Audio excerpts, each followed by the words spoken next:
बहुत हुआ महंगाई का मार। अब की बार मोदी सरकार तो सिलेंडर 1200 रुपया में इनका चचा बेच रहा है। बताइए, पेट्रोल डीजल 100 रुपया लीटर मिल रहा है। क्या नारा लगाए थे कि हर साल 2 करोड़ नौकरी देंगे। 9 साल हो गया है, अभी टीवी पर प्रचार आएगा 9 साल बेमिसाल।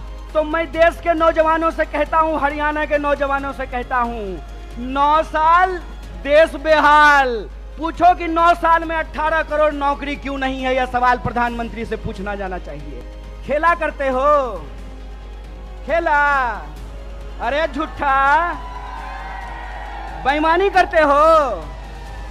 मैं आपसे कहता हूं और आप सोच करके इस बात को बताइए, जहां धर्म होगा वहां हिंदू मुसलमान करेंगे, और जहां मुसलमान नहीं होगा वहां 35 बिरादरी 36 बिरादरी करेंगे। जब मैं रास्ते से आ रहा था, रोहतक के पास मुझे जींद की तरफ मुड़ना था, तो एक दीवार पे लिखा हुआ था, फिर एक बार मोदी सरकार। मैंने अपने दोस्त को कहा, भाई गाड़ी रोक, मार्कर से इसके बगल में लिख देता हूं जहां लिखा हुआ है फिर एक बार मोदी सरकार। पहले 15 लाख ला, फिर तेरी सरकार आने की बात होगी। पहले तू हर साल 2 करोड़ नौकरी दे, फिर तेरी सरकार आने की बात होगी। पहले तू किसानों की आमदनी दुगनी कर, फिर तेरी सरकार आने की बात होगी। पहले तू हरियाणा, जिसको बेरोजगारी में तू 1 नंबर बना दिया है, यहां रोजगार में 1 नंबर हरियाणा को बना, फिर तेरी जो है सरकार आने की बात होगी। आज 9 साल पूरे होने को हैं। मैं सवाल आपसे पूछता हूं, और मैं बाहर से आकर के आपको यह बात समझाने वाला नहीं हूं। आपको यह बात अपने सीने पे हाथ रख करके समझना पड़ेगा कि भाजपा यहां आकर के कौन सी राजनीति की शुरुआत की। भाजपा यहां आकर के 35 बिरादरी और 36 बिरादरी करना शुरू किया कि नहीं किया? हाथ उठा करके बताइए, किया कि नहीं किया? किया ना? तो मैं नड्डा से एक सवाल पूछना चाहता हूं, मैं देश के प्रधानमंत्री से एक सवाल पूछना चाहता हूं, मैं जय शाह के पप्पा से एक सवाल पूछना चाहता हूं कि दुष्यंत चौटाला को बगल वाली कुर्सी पर बिठा करके कौन सा 35 बिरादरी 36 बिरादरी कर रहे हो बे? कौन सी 36 बिरादरी 35 बिरादरी कर रहे हो? खेला करते हो, खेला, अरे झूठा, बेईमानी करते हो। मैं आपसे कहता हूं और आप सोच करके इस बात को बताइए, जहां धर्म होगा वहां हिंदू मुसलमान करेंगे, और जहां मुसलमान नहीं होगा वहां 35 बिरादरी 36 बिरादरी करेंगे। यह मन में आप सोचिए और विचार कीजिए। अगर मैं गलत हूं, निकालो रस्सी, लगाओ फांसी पे। अगर तुम गलत हो तो लोकतंत्र में तुम्हारी बेईमानी का भी एक एक हिसाब लिया जाएगा। इस बात को याद रखना। बहुत हुआ महंगाई का मार।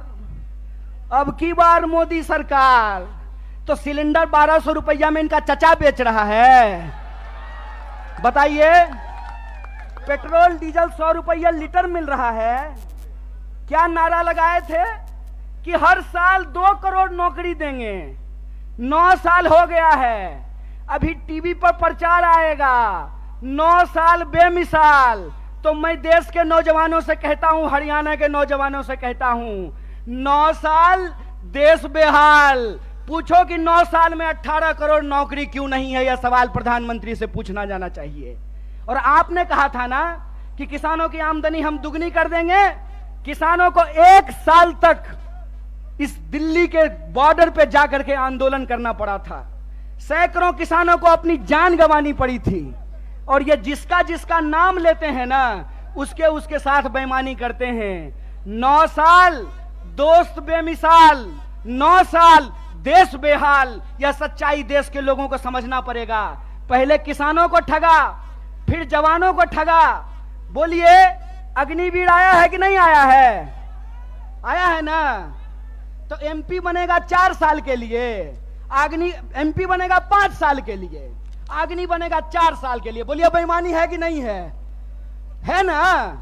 तो आप जींद के लोग हैं ना, कड़कड़ा के बोलिए बेईमान को बेईमान, चोर को चोर बोलिए, बेईमान को बेईमान बोलिए। हमारा लोकतंत्र का अधिकार, ये हमारा ईमान है कि बेईमान को बेईमान बोलेंगे।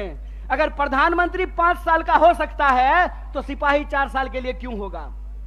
अगर एमपी को पेंशन मिल सकता है तो बेल्ट की नौकरी करने वाला कांस्टेबल को पेंशन क्यों नहीं मिलेगा? ये सवाल पूछिए।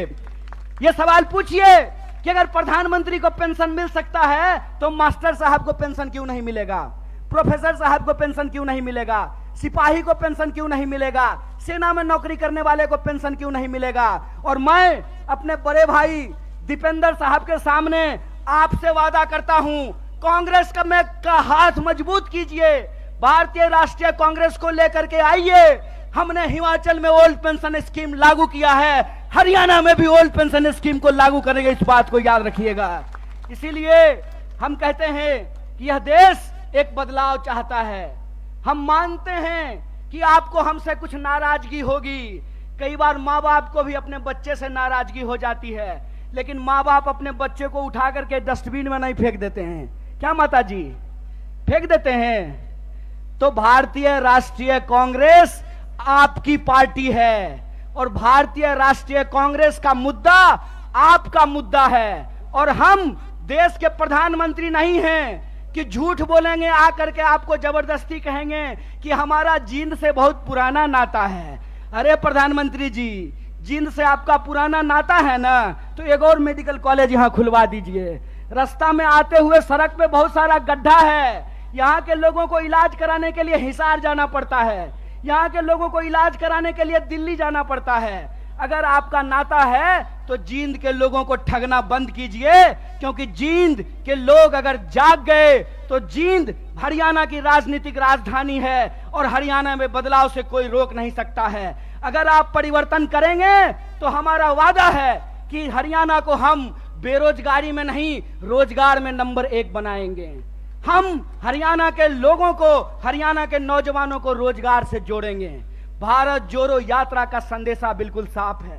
हम नौजवानों को रोजगार से जोड़ना चाहते हैं, किसानों को एमएसपी से जोड़ करके रखना चाहते हैं, महिलाओं को उनके सम्मान से जोड़ करके रखना चाहते हैं, बुजुर्गों को उनके पेंशन से जोड़ करके रखना चाहते हैं। इसीलिए हमारा जो लड़ाई है, हमारा जो संघर्ष है, वो कुर्सी की लड़ाई नहीं है। हमारा जो संघर्ष है वो सत्ता की नहीं है, सत्य की है। तो मैं आप तमाम जींद के लोगों से यह अपील लेना चाहता हूं, मैं आप तमाम लोगों से यह आग्रह करना चाहता हूं, सत्य की इस लड़ाई में लोग कहते हैं कि बिहार भी राजनीतिक रूप से बहुत सक्रिय जगह है, बिहार भी बहुत राजनीतिक रूप से सक्रिय है, लेकिन कई बार चिराग तले अंधेरा होता है।